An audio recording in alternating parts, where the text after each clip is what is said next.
Continuing with the new Doctor's adventures, it starts when a friendly robot by the name of Kerblam delivers a package to the Doctor, who apparently ordered it when she was still Matt Smith, because it's a Fez. And what's more, the package receipt contains a message: help me. So Team TARDIS goes to the moon-sized Neo-Amazon facility by the name of Kerblam, gets recruited into the 10% of the staff which is actually human, the rest being robots, and decides to investigate.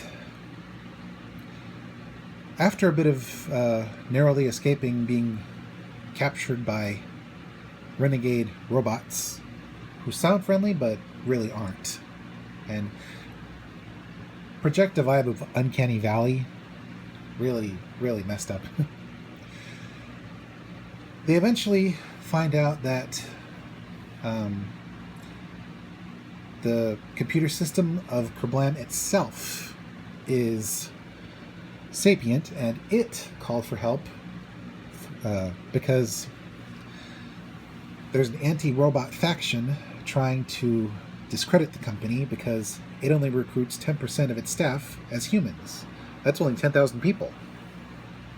The rest are robots. Yes, I'm going to repeat myself a couple times. Deal with it. Eventually, it's revealed that Charlie, a janitor, is the anti-robot fanatic. And he's tampered with the bubble wrap that everything's wrapped in to act as a corrosive bomb. So when someone pops the bubble wrap, they disintegrate. Which is what sadly happened to a girl that worked in the facility and that Charlie had started to take a shine to. But he doubles down and becomes even more fanatical. Luckily, the Doctor is there to, with the help of an old prototype robot and the head of the company and the human resource lady. With their help, she's able to reprogram the robots so they don't teleport to their destination en masse, because there are a lot of them ready to teleport. Instead, they stay where they are and detonate their packages. And while the day is saved, there are a lot of people that have been killed by Charlie's mad quest, including himself, who refused to get out of the way of the blast. But thanks to the Doctor and Team TARDIS's intervention, the company is going on review, and hopefully the company will recruit more people and give more people jobs, which is desperately needed in this time period.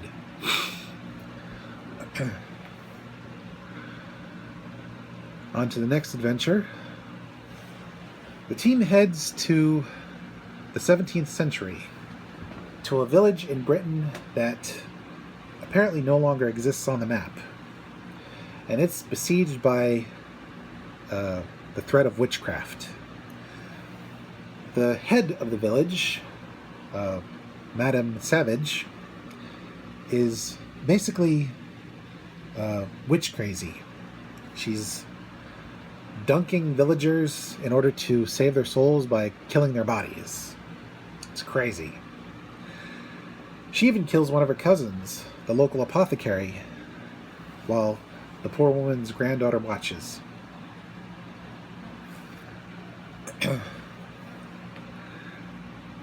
But thanks to the psychic paper, the Doctor convinces everyone that she's at first Witchfinder General, and eventually she gets demoted to Witchfinder's apprentice, not assistant, while Graham gets given the title. And they have an unlikely sort of ally. King James himself, the guy who wrote the Bible that mistranslated "suffer not a poisoner to live" and changed poisoner to witch, thus causing a whole big mess in history. And he's played by Alan Cumming. The character is very flamboyant, very dramatic. He would have been perfect in Shakespeare Code. And what's more, it seems that he prefers the company of his personal bodyguard as opposed to everyone else, especially women. And he even takes a shine to Ryan, giving him a charm to ward off evil spirits after granting Graham the title of Witchfinder General.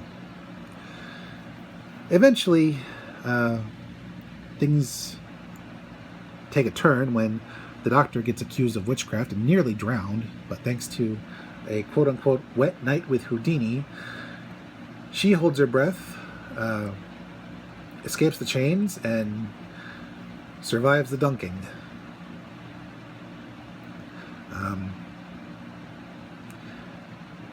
And what's more, the villagers who've been dunked already, they come back possessed by what seems to be alien mud. And the Doctor can't figure out what it is exactly until she examines the actual dunking stool, which was hewn from a tree a while back. Turns out the tree is biomechanical technology. And the hill on which the tree stood was a prison for these alien creatures, renegades who were imprisoned for who knows why. And when Madame Savage decided to remove the tree herself because she didn't like it, that basically broke the lock on the prison, because it's been around for a long time, and I guess it sort of corroded a bit. Enough for one lady with an axe to break the whole thing. So then she was infected by the queen of these renegade aliens in the form of some sort of mud virus. And this whole witch scare was her fault, because when she asked her cousin, the apothecary lady, to amputate her leg to sort of stop the infection, the lady was too frightened to do so, so she refused and paid the price with her life, along with a lot of other people. So eventually the alien queen possessed the woman's body completely, and her plan is to take over Earth by infecting King James with the king of these aliens. So they all converge on the former prison, and thanks to the Doctor rigging up special torches from the wood of the tree,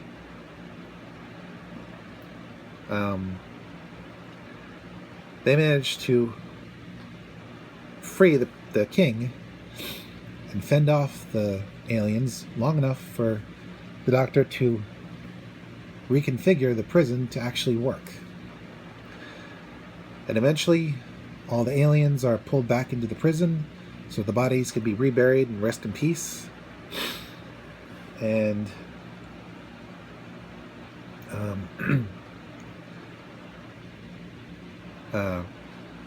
King James, in a fit of pique, uses one of the torches to incinerate the queen once and for all, which ticks off the Doctor. She was supposed to go back in the prison, although the queen was being stubborn. So the day is saved. The name of the village will be wiped from history. The villagers relocated. The granddaughter will hopefully become a proper doctor, at the very least an apothecary like her grandma. And King James invites Ryan to become his new bodyguard, since the old bodyguard was killed in the battle. But nope, he's still got to travel with the doctor.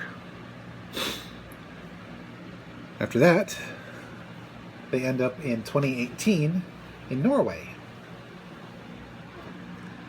In a lovely fjord that apparently is besieged by some sort of entity. The team hears strange roaring noises.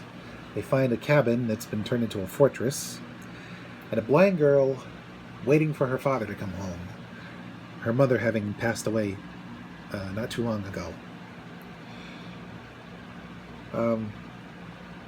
Eventually it's revealed that there's a portal inside the house, and the dad ended up going through the portal.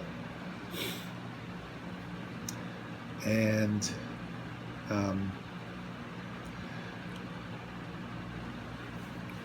Team TARDIS ends up futzing with the mirror, causing a sort of in-between for this reality and the next one.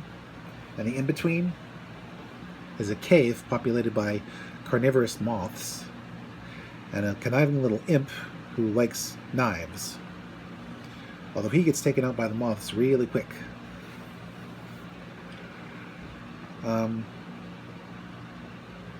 Meanwhile, Team TARDIS eventually manages to get through the mirror to the other side and finds a copy of this universe where the guy's wife and Grace are both still alive. So Graham has a touching reunion with her, and the guy has been prioritizing his dead wife over his living daughter, who is currently being watched over by Ryan until she knocks him out and manages to find a way into the portal, her way into the portal. But Ryan eventually follows her, and they have to dodge the carnivorous moths long enough to get home. Meanwhile, the doctor realizes what's going on. In the time before time, there was this sapient universe that wanted to coexist with our universe.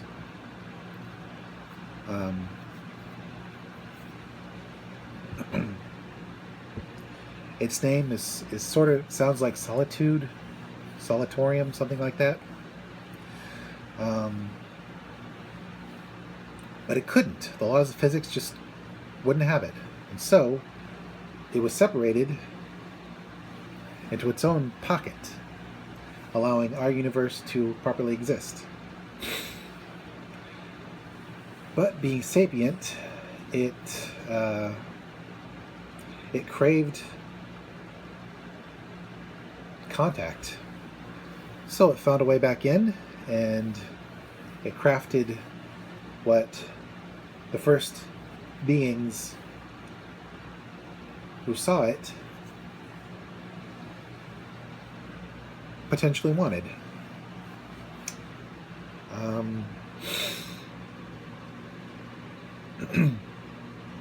But eventually the Doctor realizes that with more and more people coming through the portal, the universe was being destabilized. So the Doctor offers a trade. Let everyone go home. Stop making them pretend that their loved ones are still alive. And the Doctor will stay and share stories with this sapient universe, which is an agreeable deal. It sends everyone back. Sadly, Ryan never sees the pretend Grace, who is a really good imitation. It's very touching. Except when the false Grace says, "Oh, don't worry about Ryan. He'll be fine on his own," to Graham. Because that's something the real Grace would never do. For a few minutes, the Doctor and the sapient universe, which has taken the form of a frog, which sounds like Grace, hence the picture, are having a nice conversation, but unfortunately, there's been too much damage. The universe will still collapse unless the Doctor gets sent back through. But she swears an oath that the two of them will forever be friends, which is enough for the universe to imagine. And so the Doctor goes back through. The portal is shattered once and for all, and the guy decides to take his daughter back into town so that they can live their lives.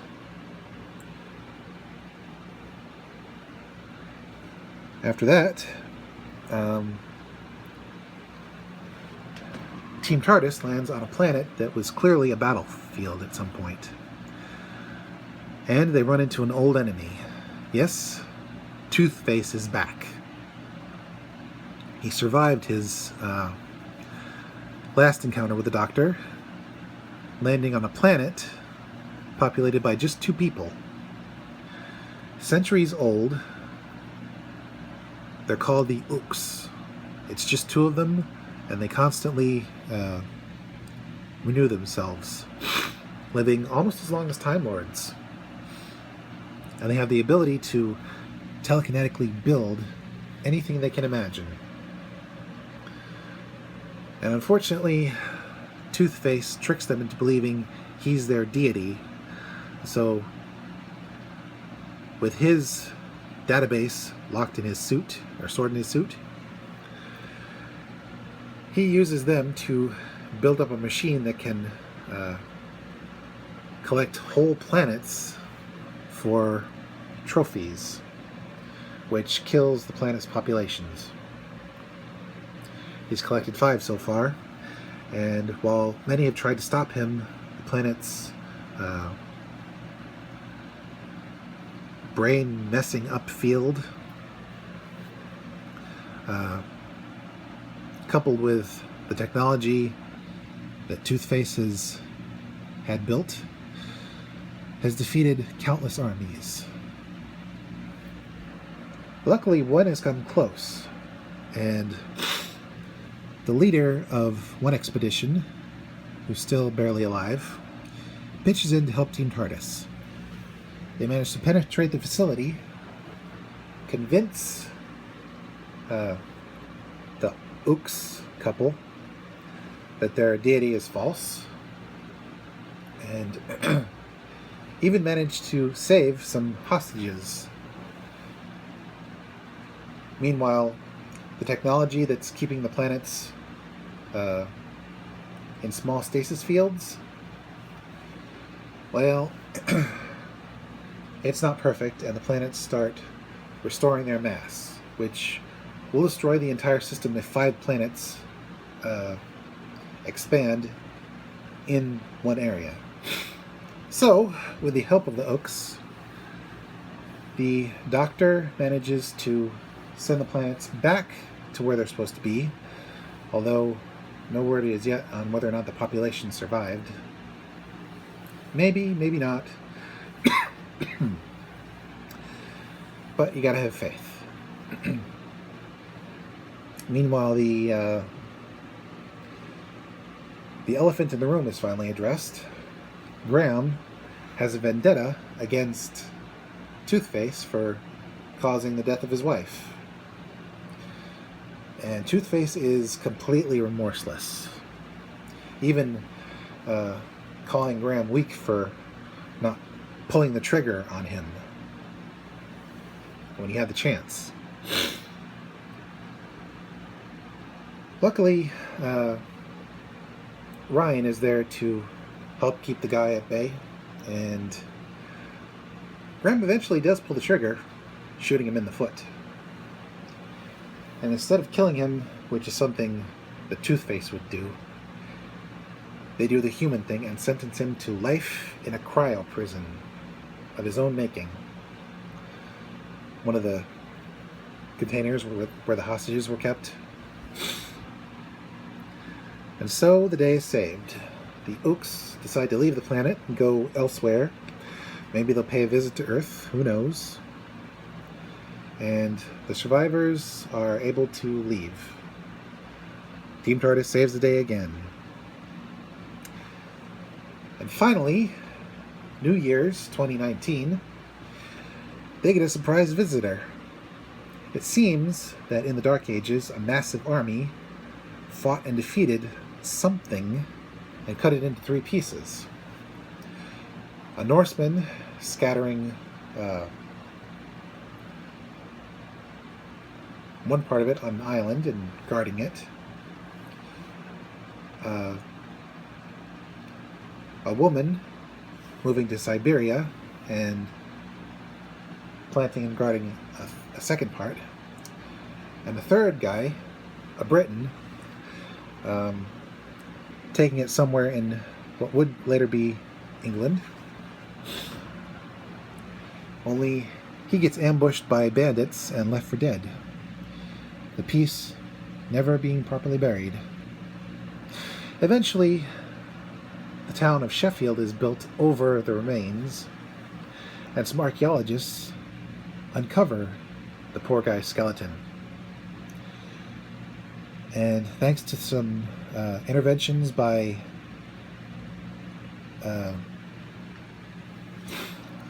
the Order of Custodians, basically the descendants of the people who were set to guard the remains of whatever it was,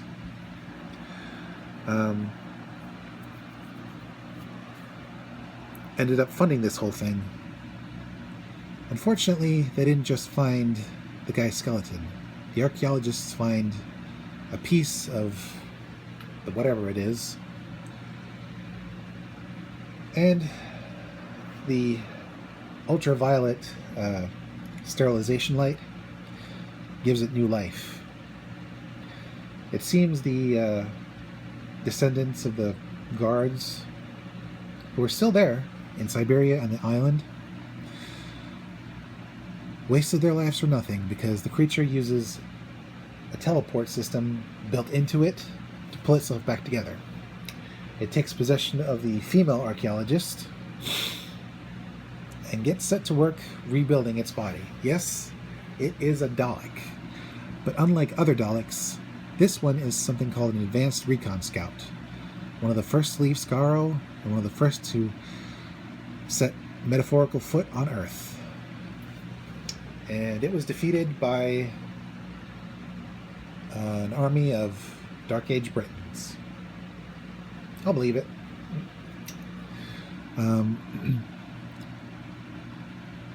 Eventually, the possessed archaeologist goes to a facility and retrieves some black market Dalek weaponry and some bits and bobs from its old body, and uses both the parts and junk located on a farm outside of the town, after killing several people, by the way, to basically rebuild its body. Now, this body is the first fully radio-controlled Dalek ever seen on the show. And while I don't like its midsection because it feels too small compared to the lower half of the body, once the Dalek is fully restored and has a brief confrontation with the Doctor, it flies off and confronts the military in an awesome fight scene. I mean, this Dalek really is impressive once you get past the the drastic change to its appearance. And after it encounters the military, it breaks into a communications facility in Britain, diverting all available power to try and contact any Daleks that might be out in the universe. It's a slim shot that they're extinct, but the Doctor is taking no chances.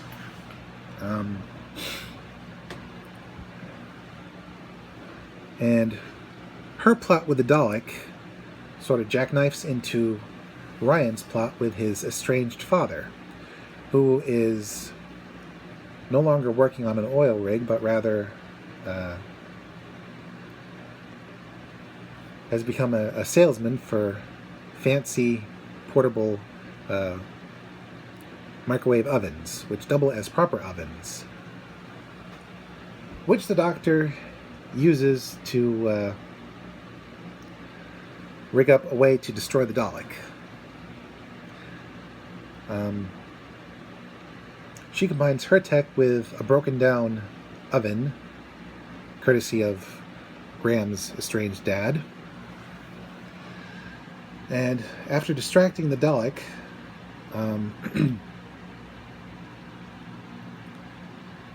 she manages, along with Team TARDIS, to cover the Dalek in microwave parts, which accomplish what the ancient army accomplished, basically burning the Dalek's chassis until there was nothing left, and causing the Dalek to evacuate. Unfortunately, once the Dalek evacuated, it possessed Ryan's dad, and insisted that they take him to any Daleks that might be in the universe, so the Dalek can fulfill its original mission of recon and conquest, and also bring a new trophy, the TARDIS itself. In case you didn't hear me, I said the TARDIS itself. Sorry, I covered my mouth for a second. Luckily, it wasn't paying attention, and the Doctor actually took it to a supernova, which hopefully will be enough to destroy the Dalek. So she opens the TARDIS doors with a narrow vacuum beam to try and suck the Dalek off of Ryan's dad's back. And unfortunately, the Dalek tries to countermeasure and very nearly succeeds in taking the estranged dad with it. But with Ryan's physical and moral support, the Dalek fails and flies out the TARDIS to presumably get destroyed by the collapsing sun. And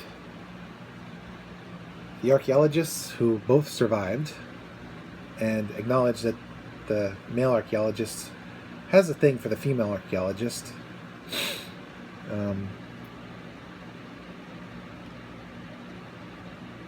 they get back to what they were doing, and Team TARDIS flies off. Next stop, everywhere. And that's the end of Season 1. Hopefully it won't take too long for me to check out Season 2. Until then, this is Mr. J signing out and reminding you, it doesn't matter who plays the Doctor, so long as there is a Doctor. Fezzes are still cool, and pockets are very important. See you out in the cosmos.